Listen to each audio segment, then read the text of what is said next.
हरे कृष्णा, राधे राधे। आप सभी को दिवाली की बहुत बहुत शुभकामनाएं। दिवाली का त्यौहार 5 दिन का त्यौहार होता है और धनतेरस से दिवाली का त्यौहार शुरू हो जाता है। धनतेरस के दिन धन के देवता भगवान कुबेर का पूजन किया जाता है और इस दिन औषधियों के देवता भगवान धन्वंतरी का पूजन भी किया जाता है। तो आज की वीडियो में हम जानेंगे कि धनतेरस की पूजा के लिए हमें क्या क्या सामग्री चाहिए। तो देखिए, धनतेरस की पूजा के लिए सबसे पहले तो हमें भगवान कुबेर की फ़ोटो या मूर्ति चाहिए। अगर आपके पास भगवान कुबेर की फ़ोटो मूर्ति नहीं है तो आप सुपारी के रूप में भगवान कुबेर को स्थापित करके उनकी पूजा कर सकते हैं। इसके साथ ही हमें लक्ष्मी और गणेश जी का पूजन भी करना है। तो आपके घर के मंदिर में जो लक्ष्मी गणेश जी की फ़ोटो या मूर्ति है उन्हीं का पूजन धनतेरस के दिन किया जाता है। लक्ष्मी गणेश की जो नई मूर्तियाँ लेकर आए हैं उनका पूजन हम दिवाली के दिन करेंगे। धनतेरस के दिन घर के मंदिर में जो लक्ष्मी गणेश है उन्हीं का पूजन करेंगे। साथ में ही धन्वंतरी भगवान का पूजन भी किया जाता है।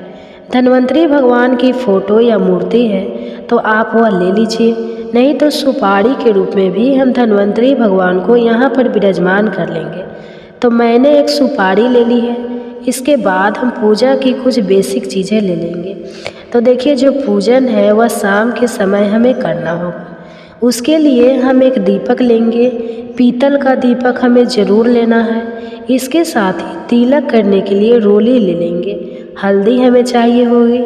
हल्दी में औषधीय गुण होते हैं तो इस दिन आप हल्दी का तिलक ज़रूर कीजिएगा। साथ में ही चावल लेंगे तिलक पर लगाने के लिए और वस्त्र स्वरूप समर्पित करने के लिए हम कलावा यानी मौली लेंगे। इसके साथ ही हम 1 लोटा जल लेंगे और लक्ष्मी माता को सुगंध अति प्रिय है तो लक्ष्मी जी की जब भी पूजा करें धूप आप ज़रूर जलाइएगा। और लक्ष्मी जी के भोग के लिए खील बतासा ज़रूर लेंगे। दिवाली में 5 दिन तक पूजन होता है और 5 दिन जिस भी रूप में पूजन हो खील बतासा का भोग ज़रूर चढ़ाना। तो खील बतासा हम लेंगे। इसके साथ ही धनतेरस के दिन आप धनिया ज़रूर खरीदिए। चाहे आप थोड़ा सा ही धनिया खरीदें लेकिन इस दिन आप धनिया ज़रूर खरीदें और पूजा में भी धनिया ज़रूर चढ़ाएं। तो यहाँ पर हमने धनिया ले लिया है, साबुत धनिया लेना है। साथ में ही कुछ हम औषधीय ले लेंगे जो हमारे घर में ही मिल जाते हैं, जैसे लोग इलायची, तेज़पत्ता, दालचीनी, हल्दी, ये सब चीज़ें जो घर में ही अवेलेबल है वो सारी औषधीय चीज़ें हम ले लेंगे। नीम, तुलसी, करी पत्ता वगैरह आप ले सकते हैं। इसके साथ ही के लिए कोई भी मिठाई लेंगे। जो भी मिठाई आपने बनाई है या आप लेके आए हैं मिठाई ले लीजिएगा। पूजा में चढ़ाने के लिए हमें फूल चाहिए होंगे। जो भी फूल आपको मिल जाए वह आप फूल ले सकते हैं। इसके साथ ही जो भी आप बर्तन खरीद के लाए, धनतेरस के दिन बर्तन खरीद जाते हैं तो जो भी बर्तन खरीद के लाए हैं वह बर्तन ले लीजिए। साथ में जो भी सोने या चांदी की चीज़ आप खरीद के ले आए हैं वे भी ले लीजिएगा। इनका पूजन ज़रूर किया जाता है। अगर आप सोने चांदी की चीज़ें नहीं लेकर आए हैं तो आप रुपए ले सकते हैं। धन के रूप में रुपए का पूजन आप कर सकते हैं। इसके साथ ही बहुत से लोगों के यहाँ 13 दीपक जलाए जाते हैं। तो अगर आपके यहाँ 13 दीपक जलाए जाते हैं तो 13 दीपक ले लीजिएगा। नहीं तो एक बड़ा दीपक तो हमें ज़रूर लेना है। यह बड़ा दीपक तो लगभग सबके घर में जलता है। इसे यम का दीपक कहते हैं। धनतेरस के दिन जो बड़ा दीपक जलाया जाता है वो भी हमें लेना है। तो यहाँ पर हमने 13 छोटा दिए ले लिए और एक हमने बड़ा दीपक ले लिया है। साथ ही धनतेरस के दिन आप झाड़ू खरीद लीजिए। आप फूल झाड़ू या नारियल की झाड़ू जैसी भी झाड़ू ले सकते हैं, लेकिन झाड़ू हमें इस दिन ज़रूर खरीदनी है। झाड़ू का ही स्वरूप है लक्ष्मी। कुछ लोग धनतेरस के दिन झाड़ू का पूजन करते हैं और कुछ लोग दिवाली के दिन पूजन करते हैं, लेकिन धनतेरस के दिन झाड़ू खरीदना ज़रूरी होता है। तो आप झाड़ू भी ले लीजिएगा। तो ये है वो टोटल सामग्री जो हम धनतेरस की पूजा के लिए चाहिए होगी। तो दोस्तों, धनतेरस के दिन शाम के समय धनतेरस का यानी भगवान कुबेर का, लक्ष्मी जी का और धन्वंतरी भगवान का पूजन किया जाता है। धनतेरस के दिन पूजा करने से धन में 13 गुना वृद्धि होती है। इसलिए धनतेरस का दिन बहुत ज़्यादा महत्वपूर्ण होता है। धनतेरस की पूजा कैसे की जाएगी, इसका वीडियो आपको चैनल पर मिल जाएगा। धनतेरस की पूजा सामग्री का एक छोटा सा वीडियो आपको कैसा लगा कमेंट्स करके ज़रूर बताना। अगर ये वीडियो आपको पसंद आया हो, वीडियो आपके लिए थोड़ा बहुत भी अगर हेल्पफुल रहा हो तो प्लीज़ वीडियो को लाइक कर देना। और हाँ, महिलाएं घर में पूजा कैसे करते हैं यह देखने के लिए मेरे चैनल को सब्सक्राइब कर लेना। तो चलिए फिर मिलते हैं किसी और वीडियो में, तब तक के लिए जय लक्ष्मी माता, राधे राधे। श्री गणेशाय नमः, जय माँ लक्ष्मी। आज की वीडियो में मैं आपको दिवाली पूजन की बहुत ही सरल और संपूर्ण विधि बताऊंगी। तो देखिए, हिंदू धर्म में दिवाली का त्यौहार सबसे बड़ा त्यौहार माना जाता है और दिवाली के दिन लक्ष्मी जी का पूजन किया जाता है। लक्ष्मी पूजन एक बहुत बड़ी पूजा और बहुत शुभ पूजा होती है। तो आज की वीडियो में हम जानेंगे कि लक्ष्मी पूजन हमें कैसे करना चाहिए। तो देखिए, दिवाली के दिन शाम के समय हमें यह पूजन करना चाहिए। शाम के समय नहा धोवा के स्वच्छ वस्त्र धारण करके फिर आप लक्ष्मी पूजन करें। लक्ष्मी पूजन जब आप करेंगे तो पूजा ऐसी जगह पर करें कि आपका मुख उत्तर दिशा की तरफ होना चाहिए। उत्तर दिशा को धन की दिशा माना जाता है, तो सबसे अच्छा है उत्तर दिशा की तरफ मुँह करके आप पूजन करें। अगर उत्तर दिशा की तरफ मुँह नहीं कर सकते हैं तो फिर आप पूर्व दिशा की तरफ मुँह कर लीजिए। तो चौकी हमें उत्तर दिशा में या पूर्व दिशा में लगानी है। तो सबसे पहले उस जगह को साफ कर लें। साफ करके एक चौकी लगाएं। चौकी पर लाल रंग का वस्त्र हम बिछा लेंगे। अब इसके ऊपर हम एक लक्ष्मी गणेश जी का पोस्टर लगाएंगे। इस तरह के पोस्टर आपको बाज़ार में बहुत आसानी से मिल जाएंगे। 20 के मिलते हैं, बहुत महंगे भी नहीं आते हैं। तो लक्ष्मी गणेश जी का पोस्टर अगर आप लेके आएंगे तो यह आप लगा लीजिएगा। अब हम चौकी पर चावल रखेंगे। आप चावल रख सकते हैं या फूल भी रख सकते हैं। 3 जगह हमें थोड़े थोड़े चावल रखने हैं। उसके ऊपर हम लक्ष्मी गणेश जी की जो नई मूर्तियाँ लेके आए हैं उन्हें विराजमान करेंगे। अगर आप नई मूर्तियाँ नहीं लेके आए हैं तो पहले से ही घर में जो लक्ष्मी गणेश जी की मूर्तियाँ हैं उन्हें स्थापित करें। इसके बाद हम सुपारी के रूप में विष्णु भगवान को विराजमान कर लेंगे। अगर विष्णु भगवान का फोटो या मूर्ति है तो आप फोटो मूर्ति को विराजमान कर सकते हैं। फिर देखिए, सोने और चांदी का पूजन भी किया जाता है, क्योंकि सोना चांदी भी लक्ष्मी माता का ही स्वरूप है। तो सोने चांदी की जो चीज़ें आप नई लेके आए हैं तो आप नई चीज़ों यहाँ पर रख लीजिए। नई नहीं लेके आए हैं तो पहले से जो चीज़ें आपके पास है वो हम रख लेंगे। साथ में हम कुछ पैसे भी यहाँ ज़रूर रखेंगे, क्योंकि पैसे भी धन का ही स्वरूप होता है। जी हाँ, स्वरूप होता है। इसके साथ ही तो धनतेरस के दिन आप बर्तन लेकर आए हैं, वह बर्तन भी हमें चौकी पर ज़रूर रखनी है। इन सभी चीज़ों का हमें पूजन करना है। तो यहाँ पर हमने चौकी लगा ली है, सभी चीज़ों को विराजमान कर लिया है। अब देखिए, दिवाली की जो पूजा होती है ना, ये बहुत बड़ी पूजा होती है। इसमें कलश स्थापना करना बहुत शुभ होता है। तो आप कलश स्थापना जरूर कीजिएगा। आप जहाँ बैठे हैं अपने लेफ्ट हैंड की तरफ यानी लक्ष्मी जी के राइट हैंड की तरफ हमें चावल की आछत लगानी है। चावल से हम अष्टदल कमल बना लेंगे। लक्ष्मी माता को अष्टदल कमल बहुत प्रिय है, तो आप कमल जरूर बनाइए। तो यहाँ पर देखिए, हम अष्टदल कमल बनाने चावल की ढेरी लगाकर उसके बीच में हमें 8 लाइन लगानी है, तो अष्टदल कमल बन जाएगा। अगर आपको अष्टदल कमल बनाना नहीं आता है तो आप चावल की ढेरी भी लगा सकते हैं। खाली चावल लगा के भी उस पर कलश की स्थापना कर सकते हैं। तो यहाँ पर हमने अष्टदल कमल बना लिया। अब हम क्या करेंगे, पीतल या तांबे का एक लोटा लेंगे। इसमें हम जल भर लेंगे, थोड़ा सा गंगा जल डालेंगे, फिर पूरा इसको जल से भर लेंगे। इसके बाद इसमें हल्दी, सुपारी, सिक्का, थोड़ी सी चावल और एक फूल हम डाल देंगे। 5 चीज़ें डालने के बाद आम के पत्ते लगाएंगे। आम के पत्तों को पहले तिलक कर लेंगे, उसके बाद हम इन्हें कलश में सजा लेंगे। आम के पत्ते ना मिले तो आप अशोका के पत्ते ले सकते हैं। इसके बाद ढक्कन में किसी भी प्लेट या कटोरी में चावल भर के और वो हम इस कलश के ऊपर रख देंगे। अब हमें नारियल रखना है, तो नारियल जो है इसको पहले हम तिलक कर लेंगे। तिलक करने के बाद नारियल पे हम मौली बांध लेंगे। आप मौली बांध सकते हैं, या आपके पास लाल रंग का कोई नया कपड़ा है तो आप वो भी बांध सकते हैं। अब नारियल का मुख अपनी तरफ करते हुए हम कलश के ऊपर नारियल को रख देंगे। इस तरह से हमारे कलश की स्थापना हो जाएगी।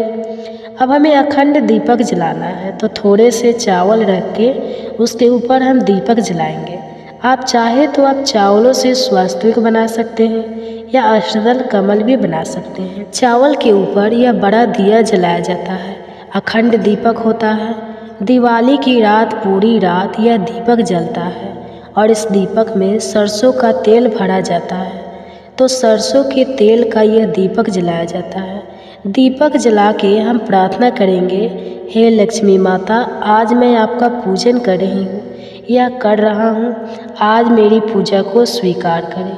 कोई गलती रह जाती है तो मुझे क्षमा करें और मेरे घर में अस्थायी निवास करें। इस तरह से संकल्प करने के बाद फिर हम पूजा शुरू करेंगे। तो सबसे पहले हम जल के छींटे लगाकर सभी को भाव रूप में स्नान करा देंगे। सभी को स्नान कराने के बाद फिर वस्त्र के रूप में हम सभी को कलावा यानी मौली समर्पित कर देंगे। तो यहाँ पर गणेश जी को, लक्ष्मी माता को, भगवान विष्णु को, कुबेर भगवान को, सरस्वती माता को, जो भी हमने सोने चांदी की चीज़ें ली है उन्हें कलश पर हमने पहले ही मौली बांध दी थी। सभी को वस्त्र के रूप में यहाँ पर मौली समर्पित कर देंगे। उसके बाद सभी को हम रोली से तिलक करेंगे। लक्ष्मी माता के पूजन में लाल रंग का अति महत्व है, तो सबको हम पहले रोली से तिलक कर देंगे। तो यहाँ पर गणेश जी को, लक्ष्मी माता को, कुबेर भगवान को, यहाँ पर विराजमान सभी देवी देवताओं को और जो भी अपने सोने चांदी की चीज़ें रखी हैं उनको, बर्तनों को, दिए को, कलश को, सभी को हमें तिलक करना है। पूजा में सम्मिलित सभी मेंबर, जो भी आपके परिवारजन, जो भी भगतजन पूजा में सम्मिलित है, उन सबको भी हम तिलक कर देंगे। तिलक करने के बाद हम चावल समर्पित करेंगे। पूजा में जौ चावल यूज करें, वो टूटे हुए नहीं होना चाहिए, साबुत चावल होने चाहिए। उसके बाद हम जनेऊ समर्पित करेंगे। तो अगर आपके पास जनेऊ है तो गणेश जी को जनेऊ समर्पित कर दीजिएगा और विष्णु भगवान को भी हम जनेऊ समर्पित कर देंगे। जनेऊ नहीं है तो कोई बात नहीं, सिर्फ कलावा भी समर्पित कर सकते हैं। इसके बाद लक्ष्मी माता को लाल रंग की चुनरी समर्पित करेंगे। सभी को हम फूल समर्पित कर देंगे। गणेश जी को लाल रंग का फूल, भगवान विष्णु को पीले रंग का फूल अति प्रिय है। माँ सरस्वती को पीले रंग का या सफ़ेद रंग का फूल चढ़ाएंगे और लक्ष्मी माता को हम कमल का फूल चढ़ाएंगे। देखिए, लक्ष्मी माता को ना कमल का फूल बहुत ज़्यादा प्रिय होता है, तो कमल का फूल बंद आता है, उसको अच्छे से ऐसे खिला लीजिएगा। खुद ही खिलाना पड़ता है, आपको खिला हुआ नहीं मिलेगा। इस तरह से हम इस फूल को खिला लेंगे और दिवाली के दिन आपको फूल वालों के पास बहुत आसानी से कमल का फूल मिल जाएगा। तो अगर हो सके तो आप कमल का फूल दिवाली की पूजा में लक्ष्मी जी को ज़रूर समर्पित करें, क्योंकि कमल का फूल लक्ष्मी माता का प्रिय फूल होता है। उसके बाद हम कलश को और सभी को फूल समर्पित कर देंगे। अगर आपको कमल का फूल ना मिले तो आप गुलाब का फूल ले लीजिएगा। इसके बाद लक्ष्मी माता को हम श्रृंगार का सामान समर्पित करेंगे। तो जितनी चीज़ें श्रृंगार की आपको मिल जाए वो चीज़ें हम लक्ष्मी माता को समर्पित कर देंगे। इसके बाद लक्ष्मी माता की कुछ प्रिय चीज़ें हैं जो समर्पित करना बहुत ही शुभ माना जाता है। तो दिवाली का जब आप पूजन करें तो ये चीज़ें ज़रूर समर्पित करें। सबसे पहले हम गोमती चक्र समर्पित करेंगे। तो देखिए, इस तरह के गोमती चक्र आते हैं, इसके अंदर नाग चक्र जैसा आपको दिखाई दे रहा होगा। इस तरह के गोमती चक्र आते हैं। 5-7 कितने भी गोमती चक्र आप समर्पित कर दीजिएगा। साथ में हम कौड़ी समर्पित करेंगे। तो यहाँ पर इस तरह की कौड़ी आती है, ये चीज़ें आपको दिवाली के आसपास मार्केट में बहुत आसानी से मिल जाएगी। नहीं तो आप ये सभी चीज़ें जो हम लक्ष्मी माता को समर्पित कर रहे हैं ना, इन चीज़ों की फिर धन पोटली बनाई जाती है। तो यहाँ पर कौड़ी समर्पित कर दी जाती है। आप जितनी भी संख्या में समर्पित करना चाहते हैं कर दीजिएगा। उसके बाद हम कमल गट्टे समर्पित कर देंगे और साथ में ही हम सुपारी समर्पित करेंगे। ये सभी चीज़ें समर्पित करने के बाद फिर हम सप्त धन समर्पित करेंगे। 7 तरह का अनाज समर्पित किया जाता है। साबुत अनाज हमें समर्पित करना है। तो मैंने यहाँ पर गेहूँ, बाजरा, जौ, चावल, फल, चना, मूंग और धनिया, यह 7 चीज़ें समर्पित की है। आप कोई भी 7 अनाज यानी सप्त धान आप समर्पित कर सकते हैं। सप्त धान समर्पित करना बहुत ही शुभ माना जाता है। तो दिवाली को आप सप्त धान जरूर समर्पित कर दीजिएगा। देखिए, जो हमने सप्त धान समर्पित किया है ना, धनिया भी हमने इसी में समर्पित कर दिया है। धनिया फिर अलग से समर्पित करने की ज़रूरत नहीं है, जो सप्त धान है उसी में धनिया हो। उसके बाद फिर भोग समर्पित करेंगे। भोग में आप कोई भी मिठाई समर्पित कर सकते हैं। घर की बनी हुई मिठाई ले सकते हैं या मार्केट से भी मिठाई ला सकते हैं। साथ में ही हम फल समर्पित करते हैं, तो कोई भी ऋतु फल आप समर्पित कर सकते हैं। इसके साथ ही आप 5 मेवे का भोग समर्पित कर सकते हैं। और सबसे ज़रूरी खील बतास का भोग हमें ज़रूर समर्पित करना है। खील बतासे का भोग माता लक्ष्मी को अति प्रिय है, तो आप यह भोग जरूर समर्पित कीजिएगा। और सभी को हम यहाँ पर खील समर्पित कर देंगे। साथ में जो भी बर्तन आप लेके आए हैं उसमें भी आप खील जरूर डालिए। बर्तन को खाली नहीं छोड़ना है। इसके बाद हम 2 पान के पत्ते लेंगे। अगर आपको 2 ना मिले तो आप 1 पान का पत्ता भी ले सकते हैं। पान महालक्ष्मी को बहुत प्रिय होता है, तो पान के पत्ते पर जो जो चीज़ें अपने भोग के रूप में चढ़ाई है वो सभी चीज़ें हम रखेंगे। तो थोड़ी थोड़ी सारी चीज़ें हम इस पान के पत्ते पर रखेंगे और ये हम लक्ष्मी माता को भोग के रूप में समर्पित कर देंगे। तो यहाँ पर हम पान के पत्ते पर भोग समर्पित करेंगे। फिर हम 1 लोटा जल समर्पित करेंगे। यथासंभव दक्षिणा समर्पित कर देंगे। इसके बाद हमें दिवाली की कथा सुननी है। तो देखिए, चाहे आपने व्रत किया हो या ना किया हो, दिवाली की कथा सभी सुन सकते हैं। अगर आप दिवाली की कथा सुनना चाहते हैं तो हाथ में थोड़ी सी खील लेकर और हम दिवाली की कथा सुन लेंगे। अगर आप कथा नहीं सुनते हैं तो इस पार्ट को आप स्किप कर सकते हैं। तो यहाँ पर हम दिवाली की कथा सुन के और जो खील है वो माता लक्ष्मी के चरणों में समर्पित कर देंगे। इस तरह से हमें कथा सुन लेनी है। उसके बाद हम बहुत सारे दिए जलाते हैं। तो देखिए, दिवाली के दिन मिट्टी के दिए जलाए जाते हैं, सरसों के तेल के दिए जलाए जाते हैं। आप जो दिए है वह चौकी के पास ही रखें। फिर हम सारे दिए को जला लेंगे। तो लक्ष्मी पूजन से पहले हम सभी को दिए को उनको जला लेते हैं। इसके बाद धूप दीप दिखाएंगे। माता लक्ष्मी का जब भी आप पूजन करें तो धूप जरूर दिखाएं, क्योंकि लक्ष्मी माता को सुगंध अति प्रिय है। तो धूप हम जला लेंगे। फिर हम आरती करेंगे। तो देखिए, हमारे यहाँ पर तो लक्ष्मी जी की आरती की जाती है। बहुत ही धूमधाम से हम आरती करते हैं। तो अखंड दीपक है, उसको नहीं उठाना है। उसके अलावा जो छोटे दीपक हमने जलाए हैं, किसी भी दीपक से हम आरती कर सकते हैं। तो अगर आपके यहाँ पर भी आरती की जाती है तो बहुत ही प्रेम पूर्वक पहले हम गणेश जी की आरती करेंगे और फिर हम लक्ष्मी माता की आरती करेंगे। अगर आपके यहाँ आरती नहीं की जाती है तो आप आरती के पार्ट को स्किप कर सकते हैं।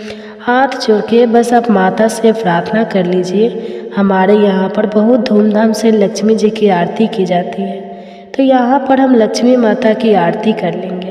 आरती करने के बाद हाथ जोड़कर पूजा में रही कमियों के लिए क्षमा याचना करेंगे और अपने घर में लक्ष्मी जी को निवास करने के लिए, अपने घर में आने के लिए लक्ष्मी जी से प्रार्थना करेंगे। तो इस तरह से हम लक्ष्मी पूजन करते हैं। आरती करने के बाद हम माता लक्ष्मी को धन समर्पित करेंगे, यानी जो ये खील होती है ना, ये धान होता है, ये खील समर्पित करते हैं। इसे धन का स्वरूप माना जाता है। और माता के ऊपर खड़े होकर हम अपने हाथ में धान लेकर माता के ऊपर धान की वर्षा करते हैं। घर के सभी सदस्य माँ लक्ष्मी के ऊपर धान की वर्षा जरूर करें। कहते हैं इससे घर में धन बरसता है। तो इस तरह से हम लक्ष्मी माता के ऊपर धान की वर्षा कर देंगे। हमारा जो लक्ष्मी पूजन है यह धान की वर्षा के बाद ही पूर्ण होगा। तो इस तरह से हमारी जो पूजा है वो पूर्ण हो जाएगी। पूजा करने के बाद हम लक्ष्मी पोटली बनाते हैं। पूजा करने के बाद कितने भी समय बाद, आधे घंटे बाद या 2 घंटे बाद, 1 घंटे बाद, जब भी आपको लगे कि आप थोड़ा फ्री हो गए हो तो आप लक्ष्मी पोटली बना लीजिएगा। आप चाहे तो पूजा के तुरंत बाद भी आप बना सकते हैं। तो यहाँ पर हम कोई भी पोटली ले लेंगे। लाल रंग की पोटली हमें लेनी होती है या आप कोई भी रंग का कपड़ा भी ले सकते हैं। उसमें जो भी हमने लक्ष्मी जी की प्रिय चीज़ें चढ़ाई थी ना, जैसे हमने गोमती चक्र, कोड़ी, कमलगट्टा, सुपारी, ये सब चीज़ें जो हमने चढ़ाई थी वो सारी चीज़ें हम इस लाल रंग की पोटली में या लाल कपड़े में हम रख लेते हैं। यह लक्ष्मी पोटली कहा जाता है इसको। और ये सारी चीज़ें हम इस पोटली में रखेंगे। फिर इस पोटली को हम अपनी धन की तिजोरी में या जिस भी ड्राम में कि जिस भी कमन में, जिस भी जगह पर आप अपना धन रखते हैं वहाँ पर हम इस पोटली को रख लेते हैं। यह पोटली हमें दिवाली के दिन ही बनानी है, यानी दिवाली की रात को पूजा के बाद ही बनानी है।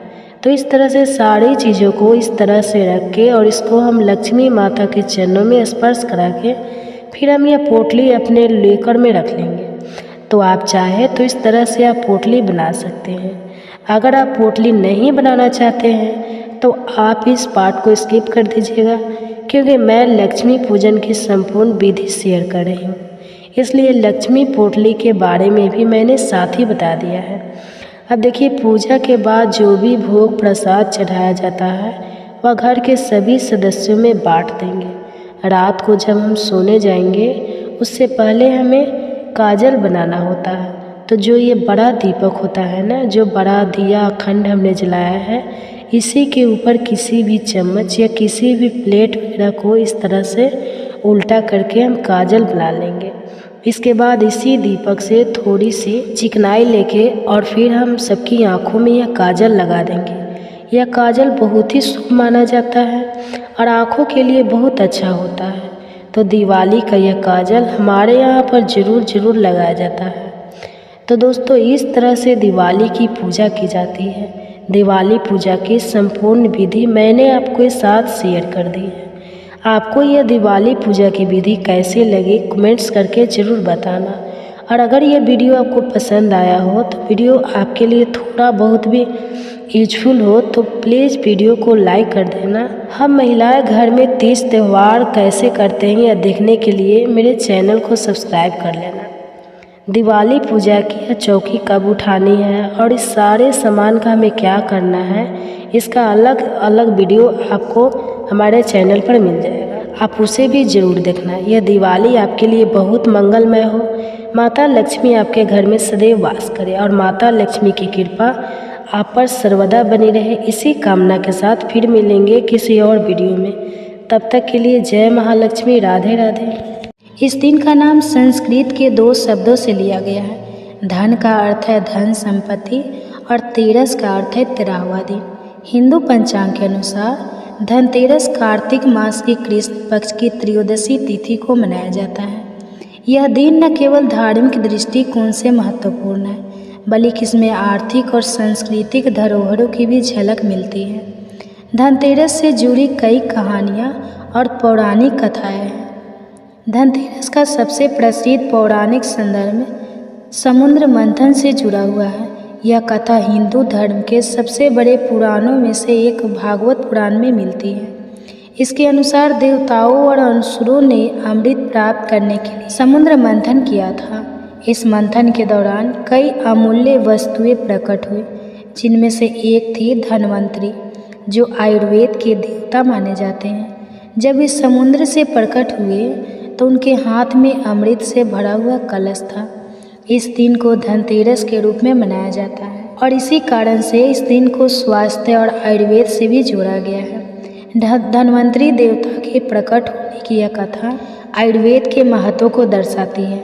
ऐसा माना जाता है कि इस दिन यदि लोग धातु, विशेष रूप से सोना, चांदी या पीतल खरीदते हैं तो उनके जीवन में धन और स्वास्थ्य की वृद्धि होती है।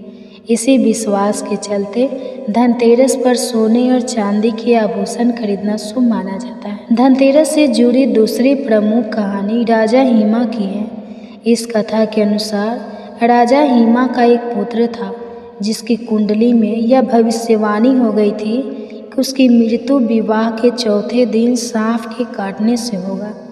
इस भयावह भविष्यवाणी के कारण राजा हिमा और उसकी पत्नी ने अपने पुत्र की जान बचाने के उपाय सोचे। राजा हिमा की पत्नी ने यह योजना बनाई।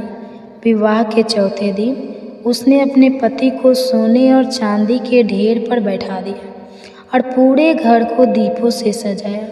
उसने ध्यान रखा कि घर में हर कोने में रोशनी हो और उसने अपने पति को नींद न आने दी। उस रात जब यमराज सांप के रूप में उनके पास आए तो सोने और चांदी की चकाचौंध से वे चकित हो गए और घर में प्रवेश नहीं कर पाए।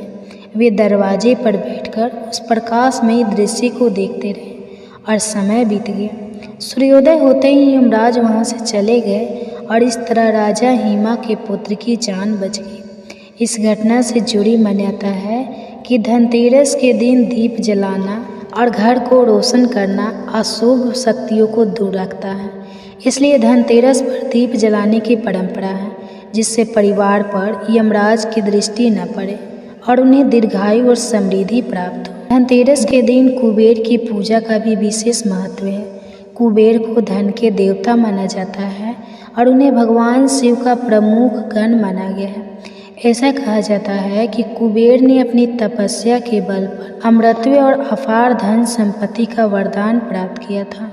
उन्होंने इस संपत्ति का उपयोग जनहित के कार्यों में किया और इसी कारण से वे सभी देवताओं के कोषाध्यक्ष माने गए। पर भगवान शिव ने कुबेर को उनकी संपत्ति के दुरुपयोग के कारण चेताया और उन्हें सिखाया था कि धन का सही उपयोग करना कितना महत्वपूर्ण है। इस घटना के बाद से कुबेर ने धन को सद्गुणों के साथ उपयोग करना शुरू किया और समाज के कल्याण के लिए कार्य किए। धनतेरस के दिन कुबेर की पूजा करने से व्यक्ति को धन, वैभव और संपत्ति की प्राप्ति होती है, ऐसा मान्यता है। इसलिए लोग इस दिन कुबेर की पूजा करके उनसे आशीर्वाद प्राप्त करते हैं। धनतेरस के दिन लक्ष्मी माता की पूजा का भी विशेष महत्व है। लक्ष्मी को धन, वैभव और समृद्धि की देवी माना जाता है। यह मान्यता है कि इस दिन लक्ष्मी माता घर घर में भ्रमण करती है और जो लोग उन्हें प्रसन्न करते हैं उनके घर में वे अस्थायी रूप से निवास करती है। धनतेरस के दिन सोने या चांदी के आभूषण खरीदने की परंपरा लक्ष्मी माता की कृपा प्राप्त करने के उद्देश्य से की जाती है। ऐसा माना जाता है कि इस दिन सोना खरीदना घर में धन की वृद्धि और स्थिरता लाता है। साथ ही सोने को एक शुभ धातु माना जाता है जो घर में सुख, शांति और समृद्धि लाता है। इस परंपरा के पीछे यह मान्यता है कि लक्ष्मी माता को स्वर्ण अत्यधिक प्रिय है और जो लोग इस दिन सोना खरीदते हैं उन्हें लक्ष्मी का आशीर्वाद प्राप्त होता है। इसके अतिरिक्त धनतेरस के दिन घर के नए बर्तन और धातु के अन्य सामान खरीदना भी शुभ माना जाता है। धनतेरस की एक और महत्वपूर्ण कथा यमराज से जुड़ी है। इस दिन को यमराज के सम्मान में दीप दान करने का भी रिवाज है। यह परंपरा राजा हिमा की कथा से जुड़ी है, जिसमें यमराज ने उनके पुत्र की जान नहीं ली थी। इस दिन लोग अपने घर के बाहर मुख्य द्वार पर दीप जलाते हैं, जिसे यमदीप कहा जाता है। यह दीपदान यमराज को महत्वपूर्ण होता है, जिससे घर के सदस्यों की अकाल मृत्यु से रक्षा की जा सके। इस परंपरा के अनुसार घर के सभी सदस्य मिलकर घर के मुख्य द्वार पर यमदीप जलाते हैं और यमराज से प्रार्थना करते हैं कि वे उनके घर से दूर रहें। दीप जलाने के पीछे का यह भाव है कि जैसे यमराज राजा हिमा के पुत्र की जान नहीं ले पाए थे, वैसे ही वे अन्य घरों से भी दूर रहे और वहाँ की समृद्धि और शांति बनी रहे। धनतेरस का महत्व केवल पौराणिक कथाओं तक सीमित नहीं है, बल्कि आज के समय में यह त्यौहार भारतीय समाज में आर्थिक दृष्टिकोण से महत्वपूर्ण हो गया है। इस दिन लोग बड़े पैमाने पर सोना, चांदी, इलेक्ट्रॉनिक सामान, वाहन और अन्य मूल्यवान वस्तुएं खरीदते हैं। इसे धार्मिक गतिविधियों के लिए सबसे अच्छा समय माना जाता है, क्योंकि लोग इसे शुभ मानकर नई वस्तुएं खरीदते हैं। वाणिज्य दृष्टि से यह त्यौहार व्यापारियों और दुकानदारों के लिए भी लाभदायक होता है, क्योंकि इस दिन बाज़ारों में भारी खरीदारी होती है। विशेषकर सोने और आभूषण की दुकानों पर भीड़ देखी जाती है, क्योंकि लोग इसे अपने भविष्य की सुरक्षा के रूप में देखते हैं। इस दिन सोना खरीदने की परंपरा न केवल धार्मिक मान्यताओं पर आधारित है, बल्कि यह एक प्रकार का निवेश भी माना जाता है। धनतेरस एक ऐसा त्यौहार है जिसमें धार्मिक, सृष्टि, सांस्कृतिक और आर्थिक पहलुओं का भी अद्भुत संगम है।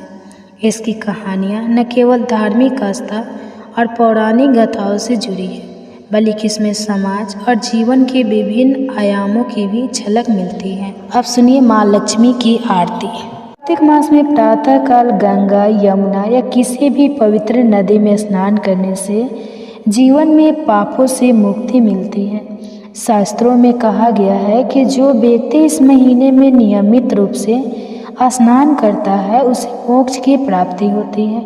गंगा, यमुना, गोदावरी और सरस्वती जैसी नदियों में स्नान करने का विशेष महत्व है, परंतु जो लोग इस पवित्र नदियों तक नहीं जा सकते वे अपने घर के पास किसी भी जलाशय या स्नान स्थान में स्नान कर सकते हैं। ऐसा करने से भी उतना ही पुण्य फल प्राप्त होता है। कार्तिक मास में स्नान करने वाले भक्तों की श्रद्धा और भक्ति देखकर स्वयं भगवान विष्णु प्रसन्न होते हैं। यह भी कहा जाता है कि इस समय सूर्य देवता का तेज और प्रभाव अधिक होता है, जिससे स्नान करने से न केवल शारीरिक शुद्ध होती है, बल्कि मानसिक शांति और आत्मिक विकास भी होता है। तुलसी का पौधा हिंदू धर्म में बहुत पवित्र माना गया है। कार्तिक मास में विशेष रूप से तुलसी की पूजा की जाती है। इस महीने में तुलसी के पौधे के नीचे दीपक जलाने से विष्णु भगवान की कृपा प्राप्त होती है। पौराणिक कथाओं के अनुसार देवी तुलसी को भगवान विष्णु की पत्नी के रूप में पूजा जाता है और इस महीने में उनकी पूजा करने से गृहस्थ जीवन में सुख शांति बनी रहती है। तुलसी विवाह का आयोजन भी इस महीने में विशेष रूप से किया जाता है, जिसमें तुलसी जी का विवाह शालिग्राम रूपी भगवान विष्णु से होता है। यह विवाह कार्तिक शुक्ल एकादशी के दिन बड़े धूमधाम से मनाया जाता है। इस अवसर पर लोग उपवास रखते हैं और भगवान विष्णु और देवी तुलसी का आशीर्वाद प्राप्त करते हैं। कार्तिक मास की एकादशी व्रत का अत्यंत महत्व है। इस मास में विशेष रूप से देवउठनी एकादशी का व्रत रखा जाता है। इस दिन भगवान विष्णु 4 महीनों के शयन के बाद जागृत होते हैं और संसार के पालन के लिए पुनः सक्रिय होते हैं। इस व्रत को करने से समस्त पापों का नाश होता है और व्यक्ति को मोक्ष की प्राप्ति होती है। पौराणिक कथाओं के अनुसार जब भगवान विष्णु ने इस दिन निद्रा से जागकर संसार की रक्षा का संकल्प लिया, तब से यह दिन अत्यंत पुण्यदायी माना जाता है। इस व्रत में दिन भर उपवास रखकर विष्णु भगवान की पूजा की जाती है और रात को जागरण किया जाता है। इस दिन किए गए धार्मिक कर्मों का फल कई गुना बढ़ जाता है। कार्तिक मास में दीप दान का भी बहुत महत्व है। विशेष रूप से कार्तिक पूर्णिमा के दिन दीप दान करना अत्यंत शुभ माना गया है। इस दिन गंगा नदी या किसी भी पवित्र जलाशय के तट पर दीप जलाने से समस्त पापों का नाश होता है और व्यक्ति को पुण्य की प्राप्ति होती है। इसके अलावा घर के आंगन या मंदिर में भी दीपक जलाने से भगवान की कृपा प्राप्त होती है। यह माना जाता है कि इस दिन दीप जलाने से अज्ञानता का अंधकार दूर होता है और ज्ञान का प्रकाश फैलता है। पौराणिक कथाओं के अनुसार जब भगवान विष्णु ने राक्षसों का संहार किया, तब देवताओं ने दीप जलाकर उनका स्वागत किया। तभी से यह परंपरा प्रारंभ हुई और इसे पुण्यदायी माना गया। कार्तिक मास में दान का भी विशेष महत्व है। इस महीने में गरीबों, ब्राह्मणों और ज़रूरतमंदों को दान देने के पुण्य की प्राप्ति होती है। अन्न, वस्त्र, धन और अन्य आवश्यक वस्तुओं का दान करना अत्यंत शुभ माना जाता है। विशेष रूप से अन्न दान को सर्वोत्तम माना गया है। जो व्यक्ति इस मास में अन्न का दान करता है वह जीवन के हर क्षेत्र में समृद्धि और सुख प्राप्त करता है। भगवान विष्णु को प्रसन्न करने के लिए भक्त इस महीने में विशेष रूप से धर्म और सेवा कार्य करते हैं। भोजन दान, गौदान और वस्त्र दान इस मास में प्रमुख रूप से किए जाते हैं। इसके अलावा इस समय में मंदिरों और आश्रमों में सेवा करना भी अत्यंत पुण्यदायी माना जाता है। कार्तिक मास में विभिन्न धार्मिक अनुष्ठान किए जाते हैं, जिनमें व्रत, उपवास, पूजा और मंत्र जाप शामिल है। इस मास में भक्तजन विशेष रूप से भगवान विष्णु और भगवान शिव की पूजा करते हैं। प्रातःकाल सूर्योदय से पहले उठकर स्नान करना और भगवान का ध्यान करना शुभ माना जाता है। इसके बाद भगवान विष्णु की पूजा की जाती है, जिसमें उन्हें फूल, अक्षत और तुलसी पत्र अर्पित किए जाते हैं। रात्रि के समय दीप जलाकर भगवान की आरती की जाती है। विशेष रूप से कार्तिक पूर्णिमा के दिन गंगा स्नान और दीपदान का अत्यधिक महत्व है। इस दिन भगवान शिव और विष्णु की पूजा करने से सारे पाप समाप्त हो जाते हैं और मोक्ष की प्राप्ति होती है। कार्तिक मास की पूर्णिमा तिथि को कार्तिक पूर्णिमा कहा जाता है। इस दिन को अत्यंत शुभ और पवित्र माना जाता है। कार्तिक पूर्णिमा के दिन गंगा स्नान, दीपदान और धार्मिक कार्य करने से अत्यधिक पुण्य की प्राप्ति होती है। इस दिन भगवान शिव और भगवान विष्णु दोनों की पूजा का विशेष महत्व होता है। कार्तिक पूर्णिमा के दिन देवताओं का भी पृथ्वी पर आगमन होता है और वे भक्तों को आशीर्वाद देते हैं। इस दिन तीर्थ स्थानों पर विशेष रूप से काशी, प्रयागराज और हरिद्वार में भक्तों की भारी भीड़ होती है। लोग गंगा स्नान करते हैं और दीप दान करके भगवान से अपने पापों की मुक्ति की कामना करते हैं। कार्तिक मास का धार्मिक और आध्यात्मिक महत्व हिंदू धर्म में अत्यंत उच्च स्थान पर है। इस मास में स्नान, व्रत, दान और पूजा करने से व्यक्ति को पापों से मुक्ति मिलती है और जीवन में सुख शांति का अनुभव होता है। कार्तिक मास के दौरान की गई धार्मिक क्रियाएं कई गुना फल देती हैं। अतः इस मास में हर व्यक्ति को धार्मिक अनुष्ठानों में भाग लेनी चाहिए और भगवान विष्णु की आराधना करनी चाहिए, ताकि जीवन में शांति, समृद्धि और मोक्ष की प्राप्ति हो सके। इससे पहले कि कार्तिक मास की कथाएं सुनने के लिए आप सभी का बहुत बहुत धन्यवाद। अगर आपने इससे पहले के अध्याय नहीं सुने हैं और आज आप पहली बार हमारे चैनल पर इस कथा को सुन रहे हैं, तो इस कथा को सुनने के बाद पिछले सभी अध्याय भी जरूर सुनिए। कार्तिक मास भारतीय सनातन संस्कृति में सबसे अधिक पुण्यदायी माना गया है और इस मास का हर दिन, हर क्षण साधक को धर्म, भक्ति और मोक्ष के पथ पर अग्रसर करता है। 8वां दिन की कथा विशेष रूप से भगवान श्री विष्णु की कृपा से जुड़ी है, जो संसार की मोह माया से मुक्त होकर आत्मा को शांति और मोक्ष का मार्ग दिखाती है। इस दिन का पूजन और कथा श्रवण करने से अंधकार को मिटकर ईश्वर के प्रकाश में लाने वाला होता है। और आज की इस कथा से यही शिक्षा मिलती है कि जीवन की अस्थायी सफलताओं से पूरे सच्ची और आनंद और शांति केवल भगवान की आराधना और आत्मा की मुक्ति में ही है। जो व्यक्ति सच्चे मन और आस्था से इस दिन की पवित्र कथा को सुनता है, वह जन्म मृत्यु के चक्र से मुक्त होकर अंत में मोक्ष की ओर बढ़ता है। एक बार की बात है, राधा रानी को एक सर्प ने काट लिया। राधा जी की सारी सखियाँ दौड़ी आई माँ के पास और कहने लगी, माँ चलकर अपनी बेटी को देखो, एक काले सांप ने डस लिया है और राधा के सिर से और वह बेहोश हो गई है। अब इसके विष को उतारने के लिए किसी गुनी को बुलाना पड़ेगा। माँ ने सुना तो डर गई और रोते रोते राधा जी को अपने हृदय से लगा लिया। एक सखी कहने लगी, माँ यदि राधा जी को ठीक करना है तो श्री कृष्ण जी को बुला ला। अगर कृष्ण जी आ जाएंगे तो राधा जी तुरंत ही जीवित हो जाएगी, क्योंकि श्री कृष्णा गुरु है, तीनों लोकों में उनसे श्रेष्ठ कोई नहीं है। सूरदास जी बता रहे हैं कि राधा रानी को ठीक करने के लिए आज कृष्ण जी को बुलाया जा रहा है। अब राधा रानी की सखिया कृष्ण जी की मैया यशोदा के पास आई और कहने लगे, मैया तुम्हारा कृष्ण सांप के विष को मंत्रों से उतारने वाले गुरु हैं, आप अपने पुत्र को हमारे साथ भेजो। तो राधा रानी को काले सांप ने डस लिया है। मैया यशोदा ने सुना तो सुनकर मुस्कुराने लगी कि अभी थोड़ी देर पहले तो राधा मेरे घर आई थी। राधा रानी की मूर्छा के मूल कारण को समझकर मैया यशोदा चुप हो गई और सखियों को अपने हंसने का कारण नहीं बताया। अब मैया यशोदा